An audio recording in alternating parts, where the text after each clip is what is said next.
St. Johns County, a historic house gone. The St. Augustine house, built for a countess more than 100 years ago, was suddenly demolished, surprising even the mayor. The owner says it was beyond saving, but others question that.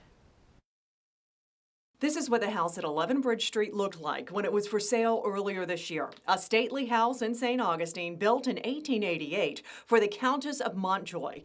This is what it looks like now. The house is completely gone. And I couldn't believe it. Melinda Raconse, a longtime supporter of historic preservation, took these photos of the demolition moments after she heard the house was coming down. It's been a very popular house. A lot of people know of it. She was the one who told the St. Augustine City Commission during a meeting 2 days after the demolition about the demolition, and that surprised most of them, even the mayor.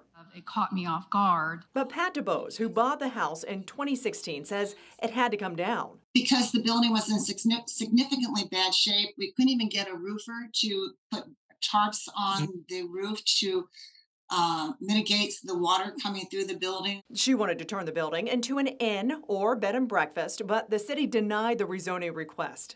Only residential homes are allowed where the property is. And DuBose requested an emergency demolition permit. That means the city's Historic and Architectural Review Board does not have to okay the demolition. Instead, DuBose presented the city a report from an architect that she hired that said the building could collapse during strong winds. The city building inspector did not pursue a second independent architectural review. Why? We could have, but then I'd have two structural reports, and one could say that it needed to come down, and the other one could say that it doesn't. I'd have to go with the most restrictive of the two, which would be it would need to come down.